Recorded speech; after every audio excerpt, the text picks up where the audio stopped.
We're now going to turn our attention to key operators that are defined by Project Reactor's Flux class. As you may recall from our earlier discussion of combining operators in Flux, combining operators create a flux from multiple sources or multiple iterations. And we'll be taking a look here at collectList, collect, and reduce. We'll start by taking a look at the collectList operator. This collects all the elements that are emitted by this flux into a good old Java list. It returns a mono to a list that contains all the values that the flux emitted. This list will be emitted by the mono when the sequence is completed. Here's a simple example. We'll look at variants of this throughout this particular part of the lesson, where we're going to first take a list of big fractions, convert them into a stream using the from iterable factor method, then apply the flat map concurrency idiom to do a bunch of multiplications in parallel. We're going to filter out any values that are not greater than 0, and we're going to take the results of that and collect it up into a list, which will then be returned as a mono. RxJava's observable class has a collect method that's effectively a generalization of collectList. There is no collectList method in RxJava, but you can get much the same effect by using the collect method together with the toList factor method on the collector's utility class. Basically the same behavior. We'll take a look at this in more detail when we talk about RxJava.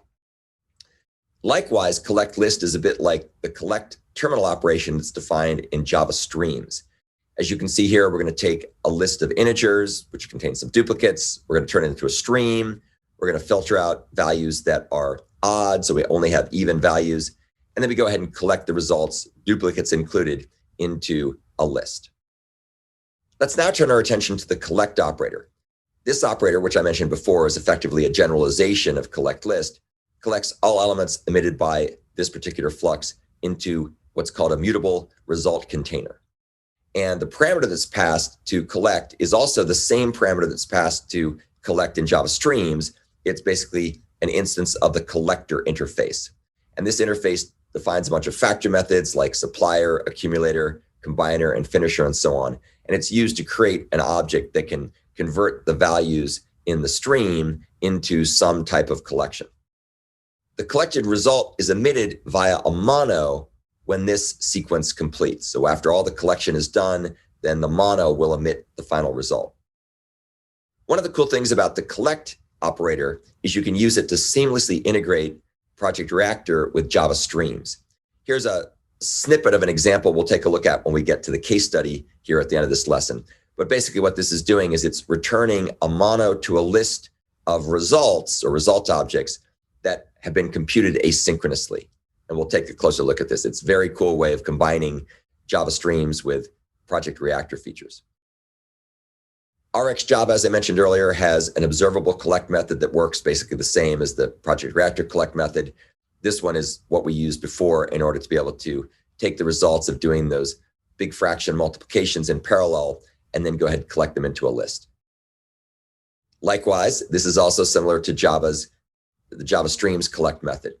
Just for fun, I changed the examples a slight bit. So instead of having a list of values which could contain duplicates, in this case, we're going to create a list of values that have duplicates, turn it into a stream, get rid of all the odd numbers, and then we're going to collect the results into a set, which will only include the non-duplicative values or the unique values that are in the original list that were passed here and collected.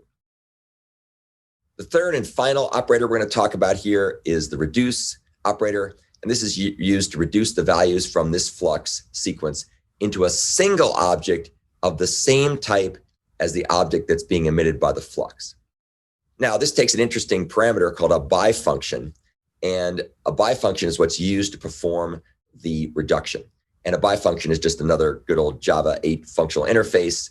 And what it does is it's passed the intermediate result of the reduction and the current value that we're in the process of reducing.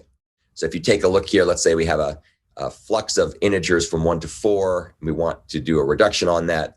So we'd start out with the value 0, and we would add that to 1. So we'd have a 1. That would be the intermediate result. Then we would take the next current value, which is a 2. We'd add that to 1. That would yield a 3, and so on. And so what happens here is it always returns the next intermediate value of the reduction, which is then used with the current value or the next current value in order to continue doing the reduction. In this particular case, we keep doing this until we computed the final result of 10, which is the result of adding 1 through 4 using an addition reduction.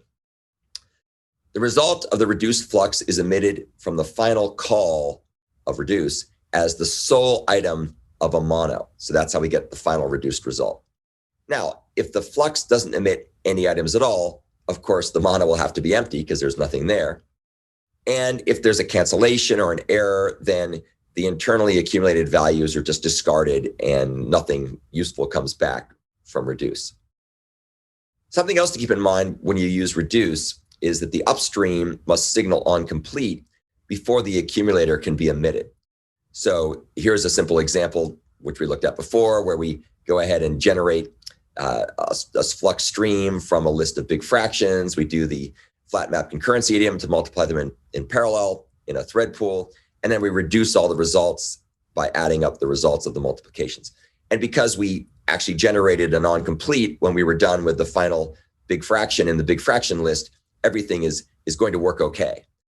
However, if we had an infinite source, if we didn't have any bound, there was no end to the iterable, for example, then nothing will ever be emitted. So as a result, if you're not careful, if you have an infinite source, that can easily lead to a fatal out-of-memory error, and you'll get the out-of-memory error exception, which is a bad thing. So make sure you don't try to use reduce with infinite sources. RxJava's observable class has a reduce method that works in essentially the same way. We'll take a closer look at that when we get to the RxJava portion of the course. And again, this is very similar to the Java Streams reduce method. There's a few little differences. Java Streams really wants to return objects, not monos, or not futures to objects. And here's a simple example to demonstrate how Java Streams reduce works, where we have a list of values from 1 to 6. We convert that into a stream, and then we call reduce, giving it an initial value of 0. And then we go ahead and add up the numbers together. So we add the first 6 numbers together to get the final reduced result. And notice how that comes back as an int, not as a mono or a completable future or a stream or anything like that.